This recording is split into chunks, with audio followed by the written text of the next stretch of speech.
Do you think ICH in Canada is treated differently to ICH in the neighboring United States? Are there similarities in the approach to multiculturalism between these two countries, or do you feel that the Canadian approach to multiculturalism is unique? Well, it is different because our histories are very different. I think, one of the major differences in the history between the US and Canada is that, Canada was made up of, first Aboriginal peoples, then, French speaking peoples from France, and then British from the British Isles. Because there was a very strong component of French-speaking people in Canada, we created a federal state, and not a republic.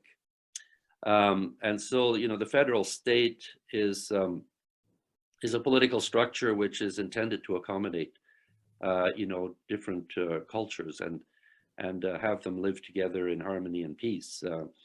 Like, is the case in Switzerland, or I suppose Belgium to a certain extent. And, there are many other examples, but, so we, I think because there was a desire and a need to preserve the French component of, of the French language and the French culture in Canada, it kind of created an umbrella which enabled other cultures to prosper, because it was based on the idea of accommodating different cultures in the same country, you see.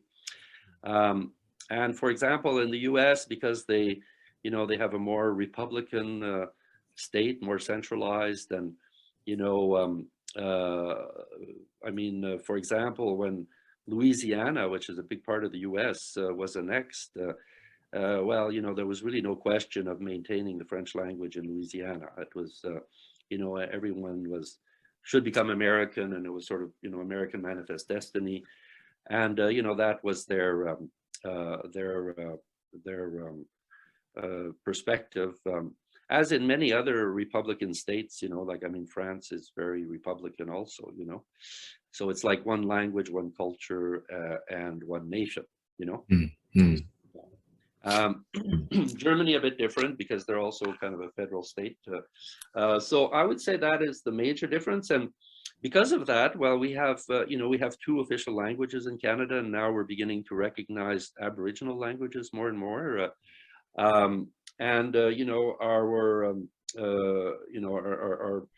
we have a bilingualism in Canada, which doesn't exist in the US, for example, and also multiculturalism is an important part of Canadian identity, respecting other cultures,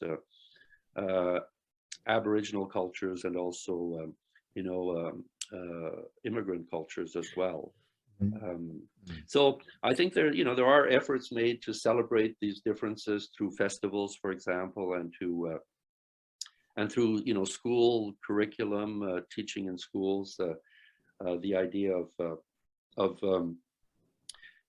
seeing multiculturalism not as something negative, but as an asset and a way of promoting cultural diversity and taking advantage of different cultures instead of trying to